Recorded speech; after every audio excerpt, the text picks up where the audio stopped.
what could be a Diwali bonanza for consumers. The GST Council is set to convene in Delhi on September 3rd and 4th. And the primary goal of this council is to decide on the centre's proposal for a simplified two-slab GST structure of 5% and 18%. In fact, this new structure would actually involve scrapping the current 12% and 28% tax slabs. My colleague Shrimi joins in with more details on the phone line. Shrimi,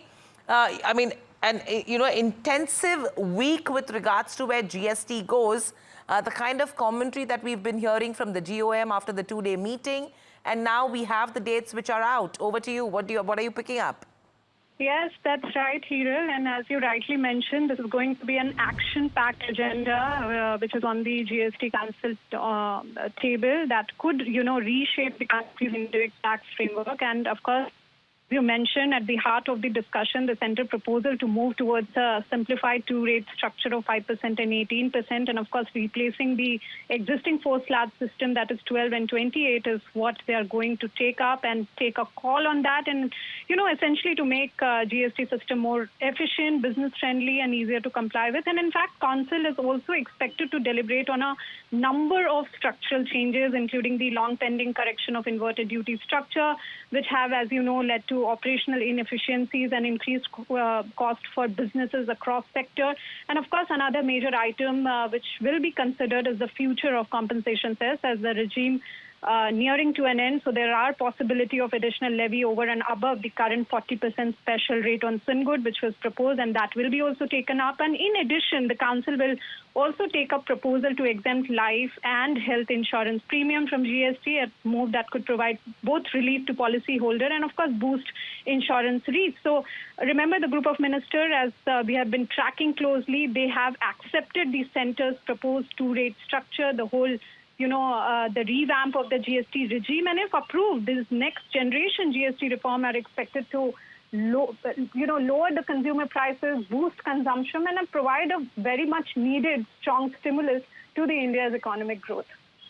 Thank you so much for that, Shrimi. So clearly, 3rd and the 4th of September become absolutely crucial from a market's perspective as well. So ahead of the meeting, you could see some bit of an action in terms of what the expectations are, and the markets could mirror that. And, your meat is where the 5% and the 18% slab are going to be considered.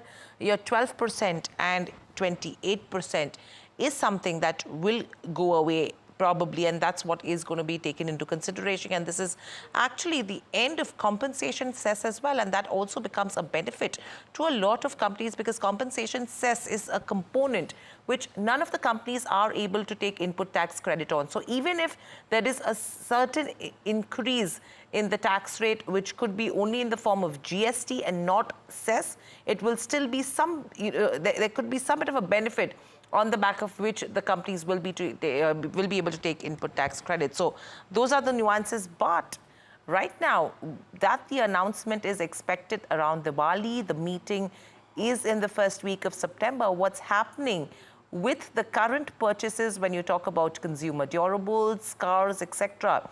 My colleague Charu is on the ground at Vijay Electronics, which is a store in Mumbai. Charu takes us through what she's picking up in terms of, if the purchases are getting deferred. Is the festive season going to take a hit this time or not? Charu, over to you. It seems there are no buyers where you're standing right now.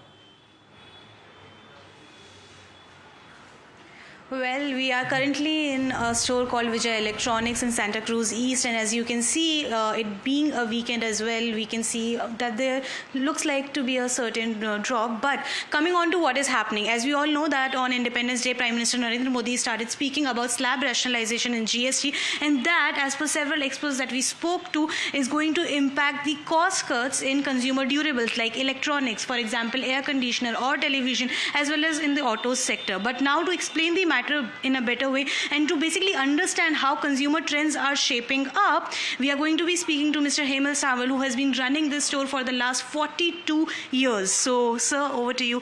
Please explain to us, how do you think consumers are feeling in terms of the rate cuts that might come after the GST Council meeting and their implementation in October?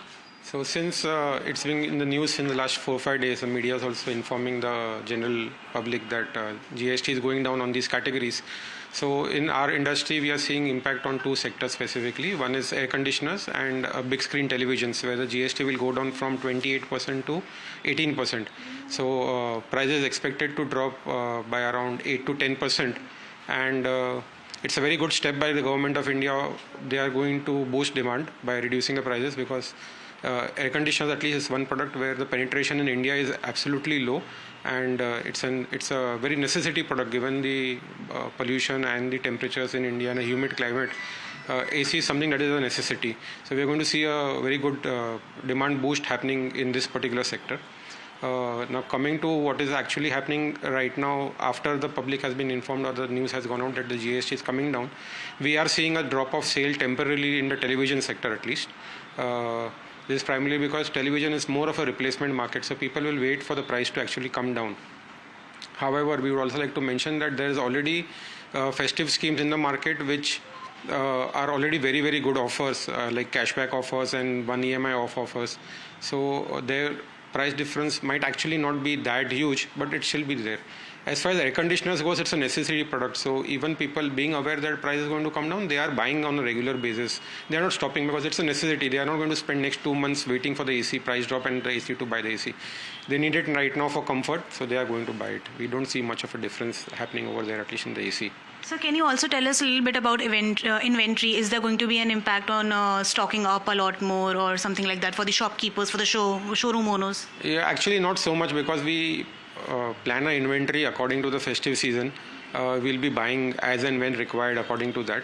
And as for what we have seen in the past is that the government has given coverage for the stocks that are already there with us. So we do not see any sort of loss for us in that. Whatever inventory we are carrying and the GST paid, there is always a provision kept so that that GST is passed on. So there's no loss to us. So based on that, whatever is our forecast for sales, which we are assuming that will be growing by at least 10%, we are going to carry inventory accordingly. Thank you so much for speaking to us, sir. Thank you. Thank you. Thank you so much, Charu, for getting us all the details, because my key takeaways over here are, one, your television being a replacement market. This is a segment which has actually seen a drop on the back of the expectation that the GST would be dropped. AC sales, that segment has been ruling under pressure over the last 2 quarters, but now the sale has been slightly steady. That's not a segment which is seeing a drop as well. And inventory built up is not something that the stores are looking at, because the government has also given them adequate coverage in the past, and they do not see any impact in terms of a loss. Provisions have been made in the past as well. So that's the key commentary coming in from the on-ground report that Charu has got to us on the back of GST impact on durables.